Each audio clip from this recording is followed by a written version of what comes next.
ወንድሜ እህቴ እነሆ አሁንም ሌላ እድል ተሰጠን።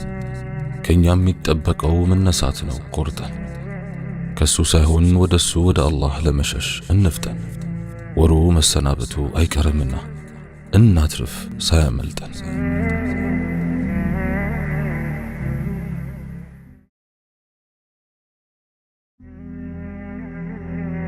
بسم الله اللهم لك الحمد كما ينبغي لجلال وجهك وعظيم سلطانك، والصلاة والسلام على حبيبنا رسول الله وعلى آله وصحبه ومواله.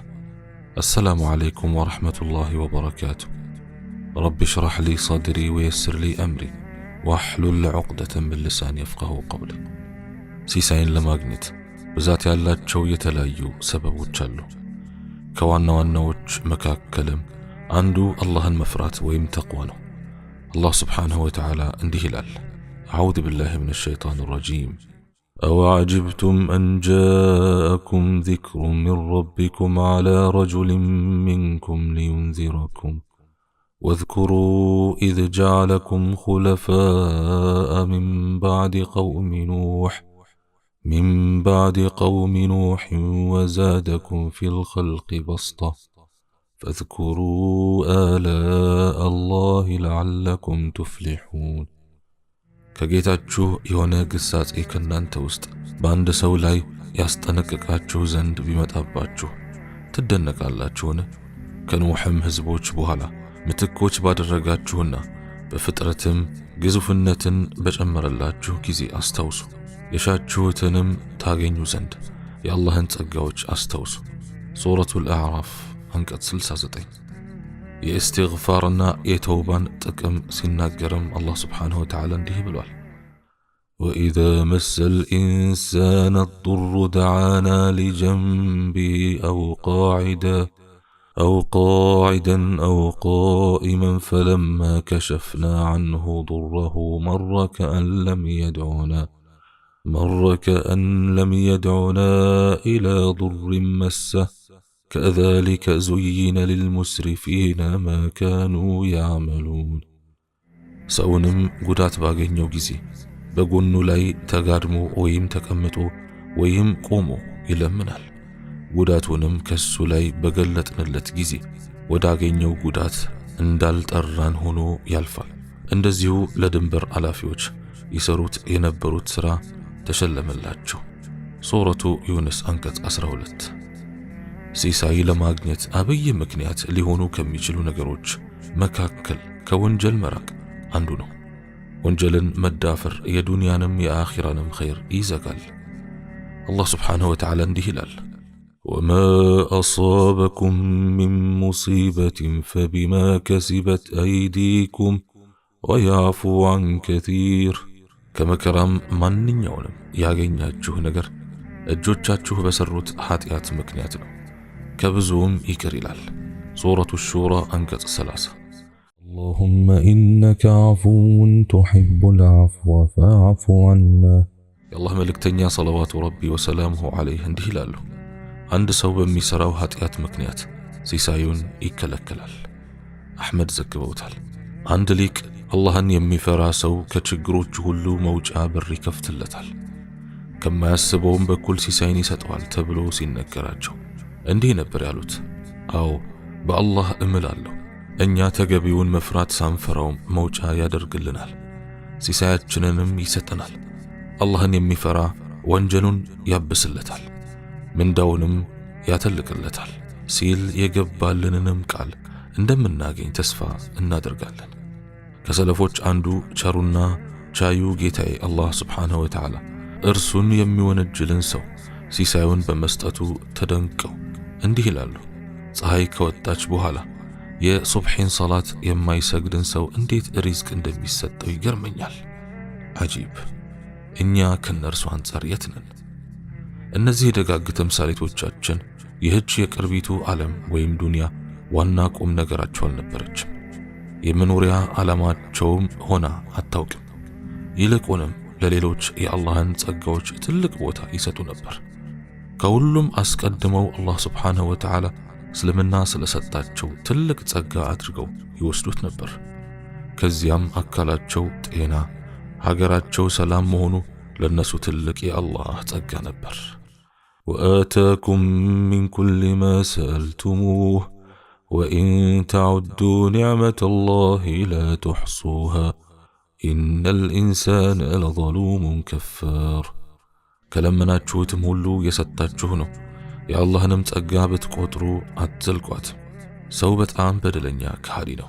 ሱረቱ ኢብራሂም አንቀጽ 34። ሐሰን ኢብኑ ሳሊሕ ይህን አስመልክተው እንዲህ ይላሉ። 1 ዲርሃም ሳትኖረኝ እያደርኩ ዱንያ በጠቅላላው ጓዟን ጠቅልላ እንደመጣችልኝ የምቆጥርበት ጊዜ ነበር። ከአላህ ጋር የነበራቸው ትስስር ጠንካራ ነበር። ወንጀልንም በጣም ይፈሩ ስለነበር ስህተት በሰሩ ጊዜ ፋናውን በቤተሰባቸውና በእንስሶቻቸው ላይ በሚኖረው ለውጥ ያውቁት ነበር። አጂብ! አንድ ሰው ታላቁን ዓሊም ወኪዕ ኢብኑ አልጀራህ የኢማሙ ሻፊዒ መምህር አላህ ይዘንላቸው ከበድ ያለ ንግግር ተናገራቸው። ከዚያም ወደ ቤት ገቡና ፊታቸውን በአፈር ለቀለቁት። ከዚያም የተናገራቸው ሰው ዘንድ በመሄድ ወኪዕን ጨምርለት፣ ይህ ያጋጠመው በወንጀሉ ነው። ወንጀል ባይኖረው ኖሮ አንተ ባልተላክበት ነበር አሉ። ሰለፎች ገንዘብን እንደ መዳረሻ ነበር የሚጠቀሙት። ዋና ዓላማቸውና የመጨረሻ ግባቸው ግን ገነት ናት። ስለሆነም ትኩረታቸው፣ ንግግራቸው ሁሉ በአኺራ ዙሪያ ነበር። እሷ የዓላማዎች ሁሉ መጨረሻና ከደረጃዎች ሁሉ ከፍ ያለች ናት። ዛሂድ አቡ ሐዚም ንብረትህ ምንድን ነው ተብለው ተጠየቁ። እርሳቸውም ድህነት የማያሰጋቸው 2 ገንዘቦች አሉኝ አሉ። እነሱ እነማን ናቸው አሏቸው። በአላህ መተማመንና ከሰዎች እጅ ተስፋ መቁረጥ ናቸው ሲሉ መለሱ።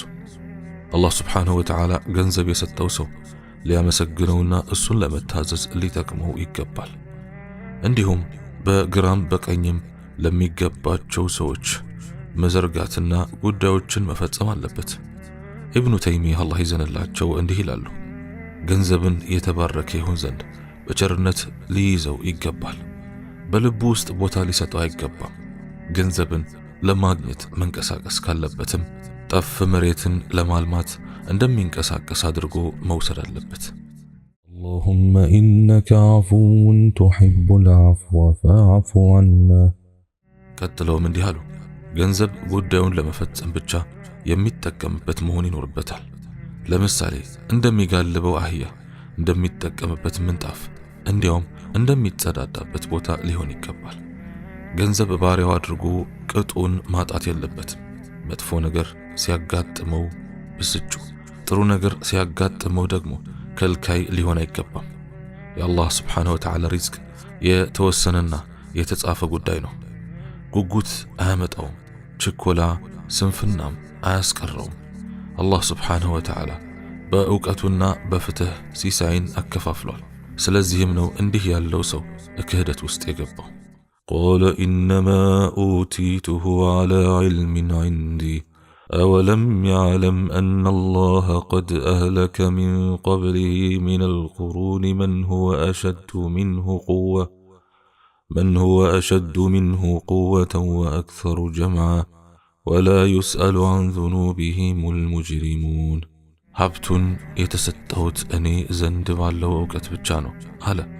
አላህ ከእርሱ በፊት ከክፍለ ዘመናት ሰዎች በኃይል ከእርሱ ይበልጥ የበረቱትን ሀብትን በመሰብሰብ ይበልጥ የበዙትን በእርግጥ ያጠፋ መሆኑን አያውቅምን? አመፀኞችም ከኃጢአቶቻቸው ምህረት የሚከተለውን ጥያቄ አይጠይቁም። ሱረቱል ቀሰስ አንቀጽ 78። ገንዘብ አላህ ስብሓንሁ ወተዓላ ባሮቹን ለመፈተን የሚለግሰው የእሱ ስጦታ ነው። መርየም አልበስርያ እንዲህ ይላሉ።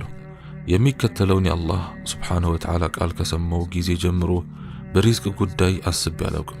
ሲሳይን ለመፈለግም አልደከምኩም። አንቀጹም እንዲህ ይነበባል። ወፊ ሰማኢ ሪዝቁኩም ወማ ቱዓዱን። ሲሳያችሁም የምትቀጠሩትም ፍዳና ምንዳ በሰማይ ውስጥ ነው። ሱረቱ ዛሪያት አንቀጽ 22። ነቢያችን ሰለዋቱ ረቢ ወሰላሙሁ ዐለይህ ዱንያ የአንድ ሙስሊም ዋነኛ የትኩረት አቅጣጫው እንዳትሆንና ጠዋት ማታ ሐሳቡ ስለ እሷ መሆን እንደሌለበት እንዲሁም ከዒባዳም እንዳታዛንፈው አስጠንቅቀዋል። የአላህ መልእክተኛ ዓለይሂ ሰላቱ ወሰላም እንዲህ ይላሉ፣ ዱንያ ዋነኛ ሐሳቡ ሆና ያነጋ ሰው አላህ ሱብሓነሁ ወተዓላ ድህነቱ በዓይኖቹ መካከል ያደርግበታል፣ ነገሩንም ሁሉ በትንትን ያደርግበታል። ከዱንያም አላህ ሱብሓነሁ ወተዓላ የወሰነለትን እንጂ አያገኝም። በአንጻሩ ደግሞ አኺራ ዋነኛ ሐሳቡ ሆና ያነጋ ሰው አላህ ሱብሓነሁ ወተዓላ ክብረቱን በልቡ ውስጥ ያደርግለታል፣ ጉዳዩንም ሁሉ ያሟላለታል። ዱንያም ሳትወድ በግዷ ትመጣለታለች። አላህ መልካም ነገርን ሁሉ በፍጥነት ወደሱ ያደርሳል። ኢብኑል ቀይም አላህ ይዘንላቸው እውነተኛ ድህነትና ክብረት ይህ ነው። አኺራ ዋነኛ ሐሳቡ የሆነች ሰው ሀብታም ከሆነ አላህ ስብሓንሁ ወተዓላ ዋነኛ ሐሳቡ የሆነ ሰውስ እንዴት ነው? ልብ አድርግ፣ ይህ ሰው ይበልጥ ሀብታም ነው። ቅንጦት በበርካታ ሰዎች ልቦና ውስጥ የሚያስከትለውን ጥፋትና ቅንጦተኞችን በተመለከተ ብዙ የቁርአን አንቀጾች ወርደዋል። አላህ ስብሓንሁ ወተዓላ እንዲህ ይላል፣ حتى إذا أخذنا مترفيهم بالعذاب إذا هم يجأرون كمتلوچاچونم بقطعت بيازناچو ጊዜ ወዲያውኑ እነርሱ ይወተውታሉ። ሱረቱ አልሙእሚኑን አንቀጽ 64። በሌላም አንቀጽ እንዲህ ይላል፣ إنهم كانوا قبل ذلك مترفين እነርሱ ከዚህ በፊት ከመጠሎች ነበሩና። ሱረቱ አልዋቂዓ አንቀጽ 45።